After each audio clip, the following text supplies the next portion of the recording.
Bendiciones para todos en este día. Les mando un abrazo, los saludo con mucha alegría. Les mando una bendición grande de parte del Señor. Me alegro mucho de volver a estar aquí en este espacio con ustedes. Eh, Quiero que escriban sus saludos, quiero que escriban sus peticiones, que interactúen en este espacio de oración y de devoción a Dios. Y de antemano les agradezco por estar aquí conmigo acompañándome. Esta semana continuamos con nuestra serie denominada El peso de la traición. Y vamos a reflexionar hoy con el tema traición a mansalva, basado en Hechos, en el libro de Segunda de Samuel. El libro de Segunda de Samuel vamos a leer hasta desde el capítulo 3, del 22 al 30. ¿Qué tal si usted me acompaña a leer la palabra de Dios? Segunda de Samuel, capítulo 3, del 22 al 30. Me voy a permitir leer en el nombre del Padre, del Hijo y del Espíritu Santo. Amén. Joab mata a Abner. Y he aquí que los siervos de David y Joab venían del campo y traían consigo gran botín. Mas Abner no estaba con David en Hebrón, pues ya lo había despedido y él se había ido en paz. Y luego que llegó Joab y todo el ejército que con él estaba, fue dado aviso a Joab diciendo: Abner, hijo de Ner, ha venido al rey, y él le ha despedido y se fue en paz.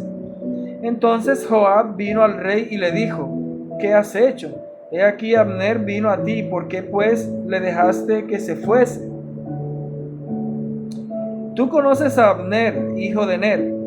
No ha venido sino para engañarte y para enterarse de tu salida y de tu entrada, y no para saber todo lo que tú haces. Y para saber todo lo que tú haces. Y saliendo Joab de la presencia de David, envió mensajeros tras Abner, los cuales le hicieron volver desde el pozo de Sira, sin que David lo supiera. Y cuando Abner volvió a Hebrón, Joab lo llevó aparte en medio de la puerta para hablar con él en secreto. Y allí, en venganza de la muerte de Asael, su hermano, le hirió por la quinta costilla y murió. Cuando David supo después de esto, dijo: inocente soy yo y mi reino delante de Jehová para siempre de la sangre de Abner, hijo de Ner. Caiga sobre la cabeza de Joab y sobre toda la casa de su padre, que nunca falte de la casa de Joab quien padezca flujo, ni leproso, ni quien ande con báculo, ni quien muera a espada, ni quien tenga falta de pan. Joab pues y Abisai su hermano mataron a Abner, porque él había dado muerte a Asael, hermano de ellos, en la batalla de Gabaón. Lo invito a orar conmigo por este nuevo amanecer y por esta palabra que acabamos de leer. Señor, gracias por tu palabra, por permitirnos estar reunidos contigo aquí, juntos y en armonía, en este espacio de devoción a ti. Gracias por permitirnos vivir un día más, respirar, sentir, ver a nuestra familia, dirigirnos a ti en oración. Muchas gracias. Ahora te pedimos, Señor, que nos bendigas con tu palabra, que tu palabra se arraigue en nuestro corazón, nos enseñe, remueva de nuestra vida toda mala práctica que estemos realizando en nuestra vida, muchas veces sin pensar, que puede afectar grandemente nuestra relación contigo. Remueve todo eso con tu palabra de nuestro corazón y que hoy podamos ser enseñados, que nuestro corazón sea enseñable siempre para que tu palabra entre y transforme. Te lo pedimos en el nombre del Padre, del Hijo y del Espíritu Santo. Amén. Gloria a Dios. Saludos a los que se han ido conectando. Que Dios les bendiga. Escríbanos también desde donde nos están acompañando. Qué lectura tan poderosa en la palabra de Dios y qué historia más triste. Cuando escuchamos la palabra traición, inmediatamente pensamos en el dolor de quien la ha recibido, de quien ha sido traicionado. Y es verdad, pocas heridas son tan profundas como la causada por una traición. Sin embargo, la palabra de Dios también nos muestra otra realidad. La traición no solo deja heridas en la víctima, también deja un enorme peso y dolor sobre quien decide traicionar. Una traición puede ejecutarse en un segundo o en varios segundos, ¿verdad? Pero sus consecuencias pueden extenderse por años, muchos años, y afectar incluso a muchas personas. Este pasaje que estamos estudiando el día de hoy nos enseña cómo una decisión tomada desde un corazón herido terminó afectando la unidad de todo un reino, afectando el testimonio del liderazgo y la vida de varias personas. Para comprender mejor este tema que estamos estudiando el día de hoy, debemos conocer que ya el rey Saúl, que fue el rey antes de David, había muerto, ¿verdad? Fue el primer rey de Israel. Ya el rey Saúl había muerto. Que David, debemos conocer también que ya David había sido ungido y reconocido como rey sobre Judá, y mientras que el resto de Israel permanecía bajo el liderazgo de Isboset, hijo de Saúl. El ejército de Isboset era comandado por Abner, uno de los hombres más influyentes del reino, y el ejército de David era dirigido por Joab.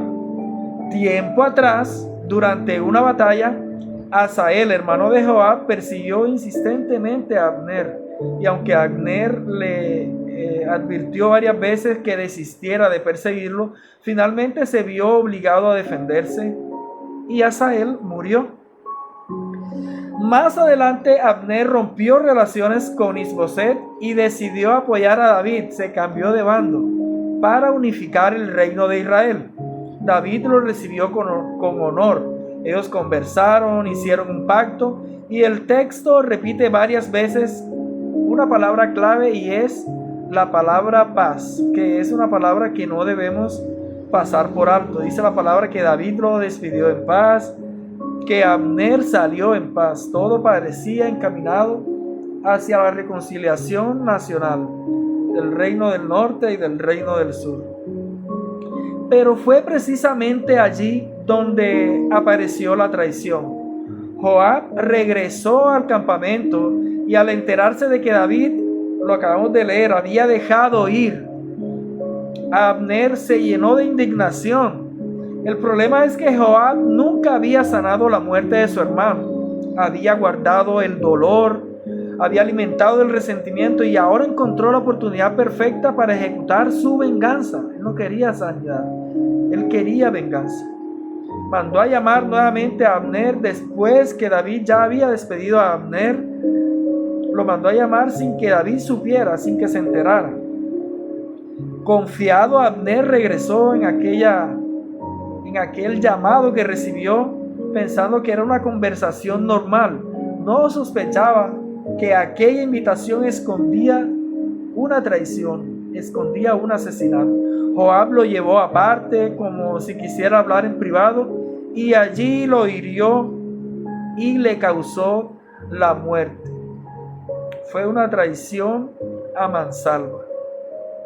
Humanamente podríamos entender el dolor de Joab. Había muerto su hermano, lo había perdido. Pero una cosa es sentir dolor y otra muy distinta permitir que ese dolor gobierne nuestras vidas, nuestras emociones, que gobiernen nuestras decisiones. Joab creyó que estaba haciendo justicia, pero Dios deja claro que aquello no fue justicia, fue una vil venganza. Y existe una diferencia enorme entre ambas, entre justicia y venganza. La justicia busca restaurar el orden, pero la venganza busca satisfacer la raíz de amargura, el resentimiento. ¿Cuántas veces sucede algo parecido con nosotros? ¿Les suena familiar? Hay personas que nos lastiman, que nos hacen daño, nos lastiman, nos decepcionan, nos ofenden en muchas formas.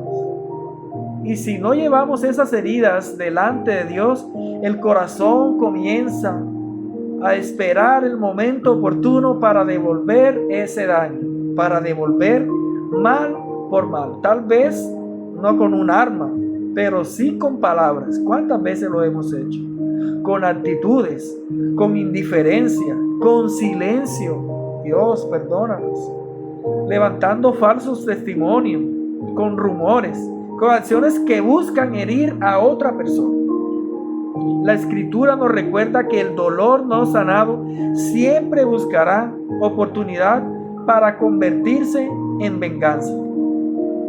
Por eso Pablo escribe en Romanos 12:19: no os venguéis vosotros mismos, porque escrito está: mía es la venganza, yo pagaré, dice el Señor. Lo que Joab hizo fue tomar una atribución que únicamente le corresponde a Dios. Pero el pecado de Joab no fue solamente vengarse, también aprovechó la confianza de Abner. Eso es precisamente lo que hace que una traición sea tan dolorosa. Las heridas causadas por un enemigo pueden llegar a esperarse. Yo puedo imaginar, en algún momento me va a hacer daño ese enemigo.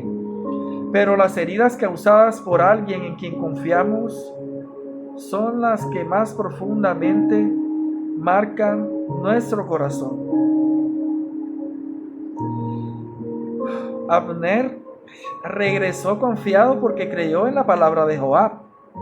No imaginó que detrás de aquella aparente invitación y conversación había un plan para quitarle la vida. La traición casi nunca entra por la puerta de la enemistad, entra por la puerta de la confianza.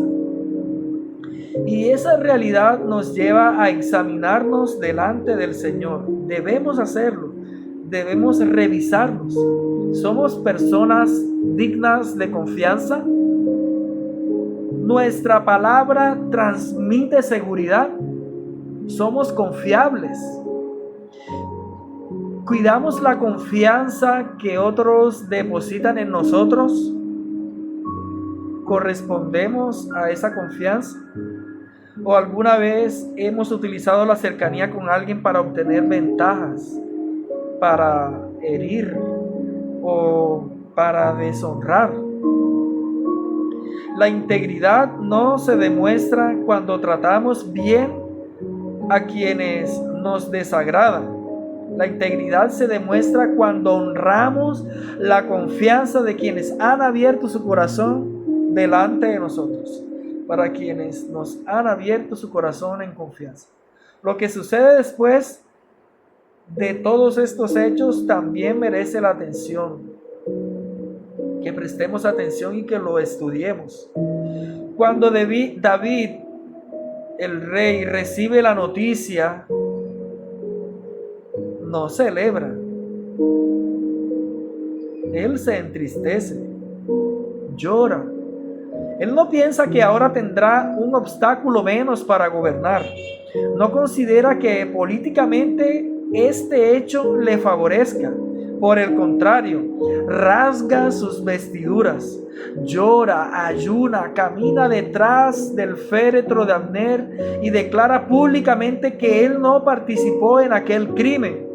David comprendía algo fundamental: no todo lo que nos beneficia proviene de Dios. Vamos a quedarnos con eso. No todo lo que nos representa un beneficio proviene de Dios. Aunque la muerte de Abner pudiera facilitar la consolidación de su reino, David rechazó cualquier ventaja que aquel hecho le podría obtener, porque fue mediante la traición.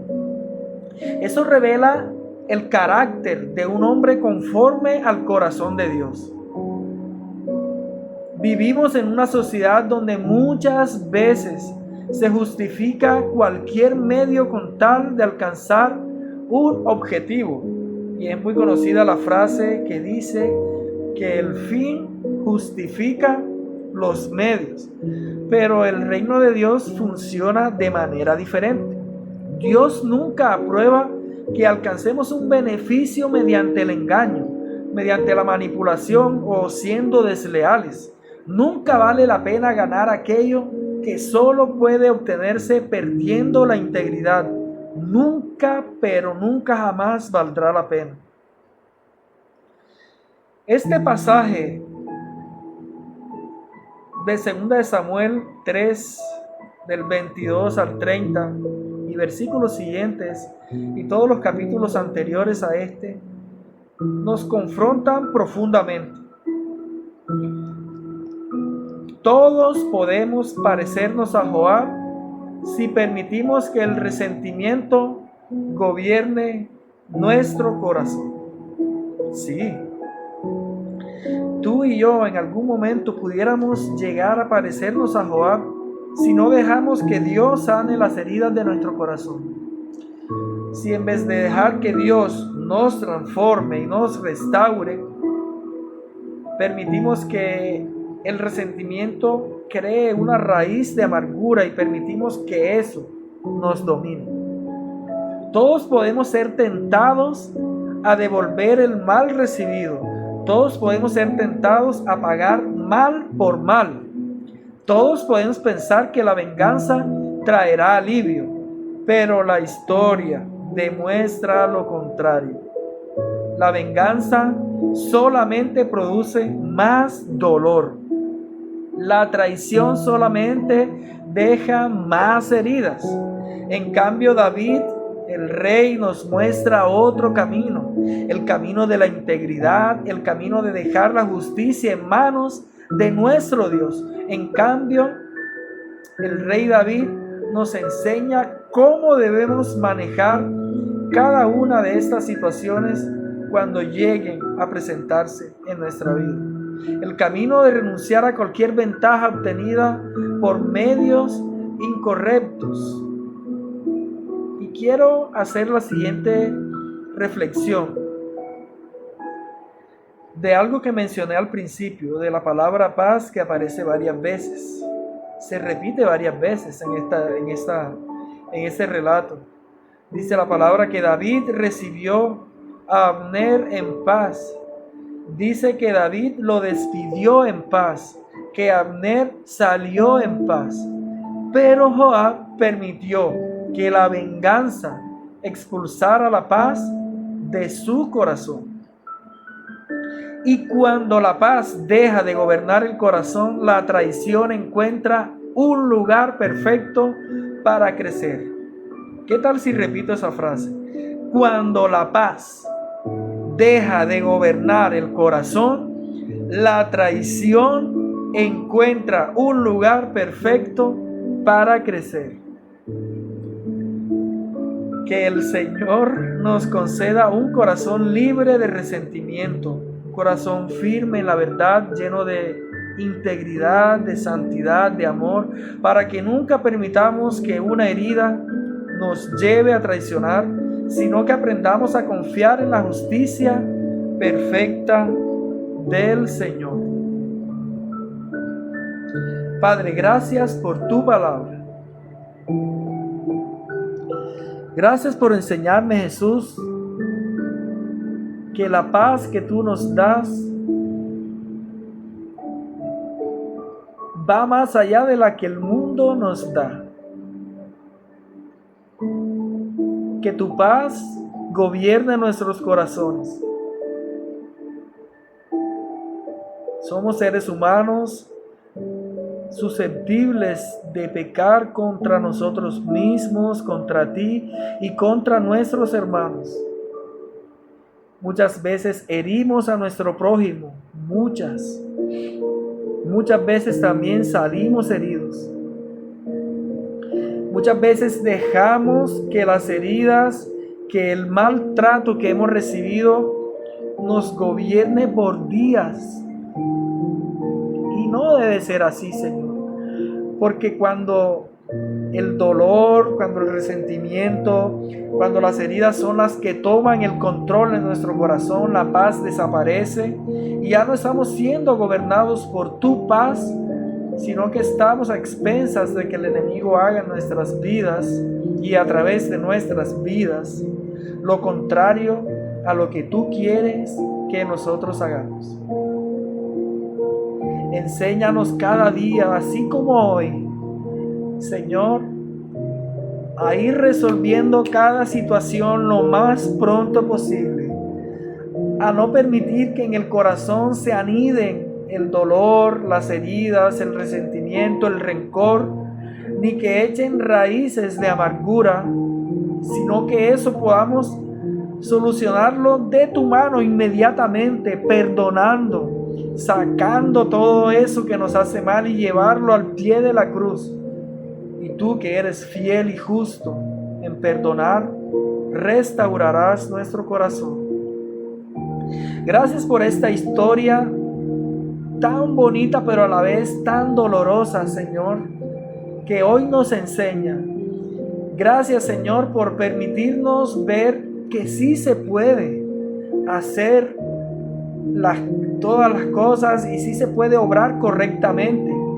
Gracias porque a través de tu siervo David, un hombre que fue considerado conforme a tu corazón, nos enseña, Señor, que hay otra vía, la vía del amor, la vía del perdón, la vía del diálogo, la vida en la que podemos estar en paz con aquellas personas que antes estábamos en guerra.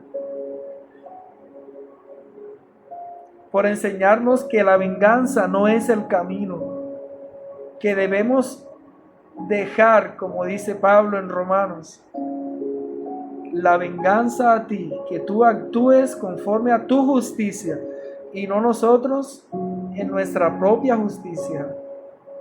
Gracias, Señor, por enseñarnos hoy tu palabra. De verdad, esta palabra ha hablado a mi corazón y me ha enseñado.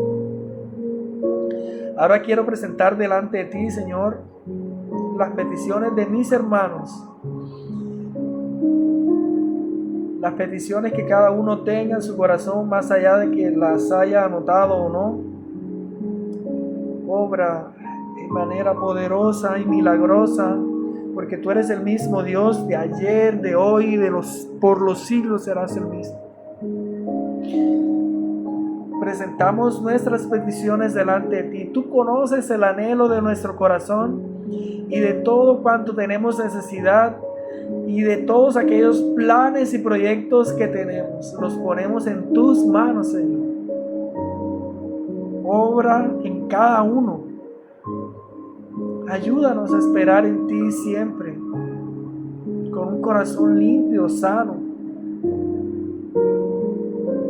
Presentamos delante de ti también la situación de nuestro país vecino y república hermana de Venezuela, que atravesó y aún está viviendo una catástrofe a raíz de estos terremotos que se presentaron. Ayuda, Señor, a tantas familias que perdieron todo, incluso a sus seres queridos. No tienen hoy día un hogar, ropa que ponerse, alimentos para comer, dinero para adquirir cosas, ni empleos. Provee tú, Señor, para todo lo que ellos necesiten. Abrázalos, ayúdalos Ayuda a los cuerpos de rescate, al gobierno a poder solucionar cuanto antes y en la medida de lo posible esta situación. Presentamos delante de ti a Colombia y a este gobierno que va a entrar, Señor. Permite que pueda ser guiado por ti, por tu palabra, por tu mano, por tu consejo, no por el propio conocimiento, por la autosuficiencia, ni por la propia prudencia, sino que sea un gobierno y un gabinete presidencial que se deje guiar por ti, Señor, no por la idolatría, sino por tu santo y poderoso nombre.